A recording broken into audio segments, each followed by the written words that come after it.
గుంతకల్ నియోజకవర్గం విషయానికి 2 సంవత్సరాల కాలంలో ఒక్కటంటే ఒక అభివృద్ధి జరగకపోగా కనీసం ఉన్న వాటిని కూడా భద్రపరచలేని స్థితిలో ఈరోజు ఇక్కడ పరిపాలన సాగుతూ ఉంది. గుంతకల్ నియోజకవర్గంలో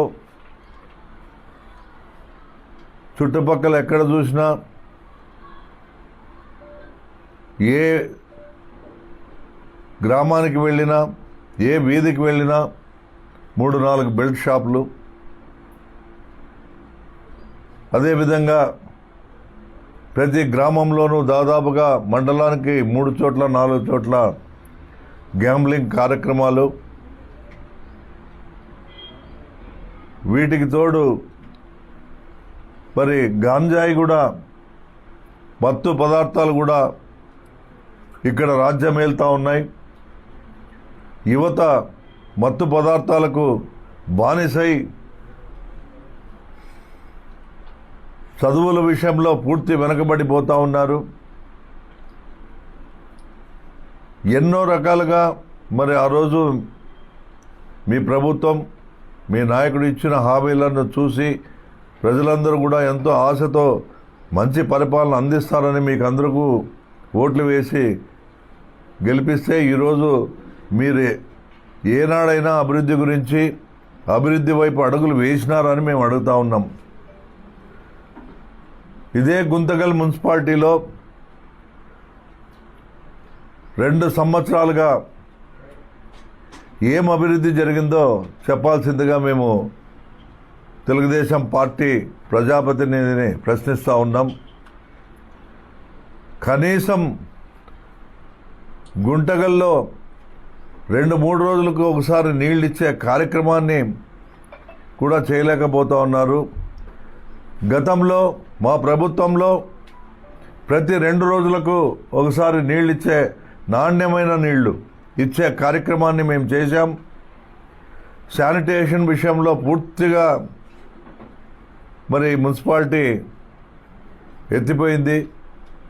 ఎక్కడ కూడా శానిటేషన్ గురించి కానీ, డ్రైనేజ్ క్లీనింగ్ గురించి కానీ, ఎక్కడ కూడా వీధి లైట్ల విషయంలో కానీ, వీటన్నిటిలోనూ మరి ఎక్కడా కూడా ఒక్కటంటే ఒక్క చోట ఆ కార్యక్రమాలను చేపట్టిన పాపాన పోలేదు. మరి ఇదే గుంతకల్లో ఈ మధ్యకాలంలో చెరువులో సమ్మర్ స్టోరేజ్ ట్యాంక్లో మరి ఓ వ్యక్తి చనిపోతే ఆ వ్యక్తి శవం పూర్తి చిన్న భిన్నమయ్యే వరకు కూడా ఎవరు గుర్తించలేకపోవడం అనేది మరి మీ ప్రభుత్వ పరిపాలనకు అద్దం పట్టే విధంగా ఉంది. గతంలో ఎప్పుడు కూడా ఇటువంటి కార్యక్రమాలు జరగలేదు.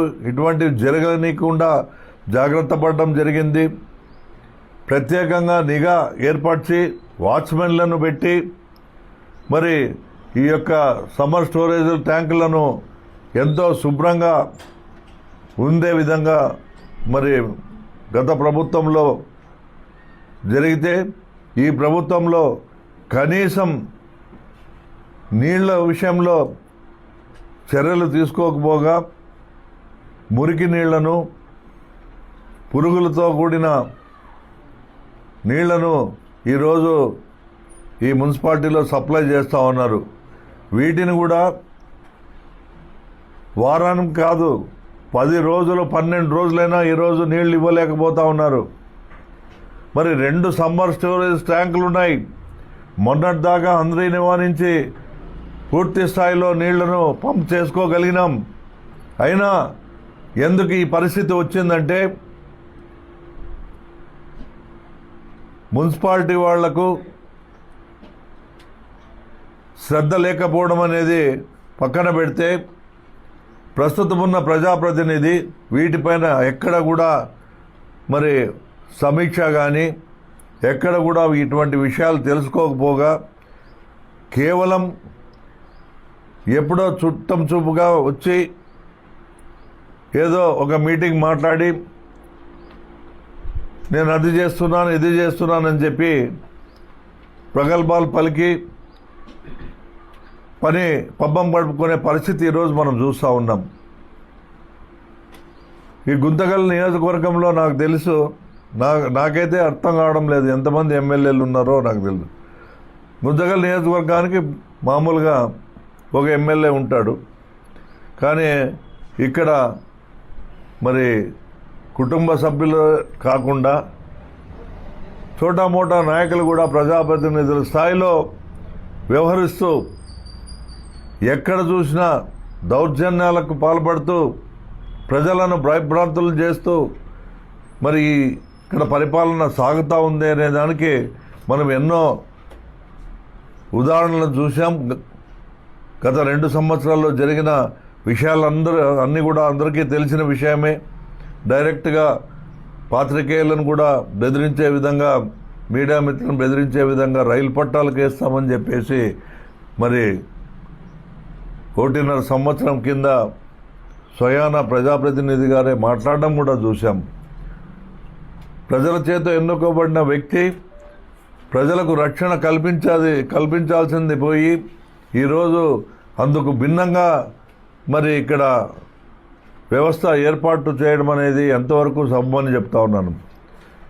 ఇసుక దోపిడీ, విచ్చలవిడిగా ఇసుకను ఇతర రాష్ట్రాలకు తరలించి కోట్లాది రూపాయలు ఈరోజు మరి అక్రమంగా ఆర్జించే కార్యక్రమాలను మనం చూస్తూ ఉన్నాం. ఇదే పామిడి రివర్లో ఇసుకను పూర్తి స్థాయిలో తోడేసే పరిస్థితి ఈరోజు ఉంది. ఇదే కింద జరిగితే చుట్టుపక్కల ఉన్న రైతులకు గ్రౌండ్ లెవెల్ వాటర్ పూర్తిగా తగ్గిపోయి రైతులందరూ కూడా ప్రమాదంలో పడే పరిస్థితి ఉంటుంది. పంటలు పండించుకునేందుకు నీళ్లు లేక పూర్తి స్థాయిలో ఇబ్బంది పడే పరిస్థితి కూడా ఉంటుంది. దీన్ని గమనించకపోగా మేము చెప్పిందే వేదము, మేము చేసిందే నిజము, ఇదే కరెక్ట్ అని చెప్పే పద్ధతిలో ఈరోజు ఇక్కడ మరి ఇటువంటి పరిపాలన సాగుతూ ఉంది.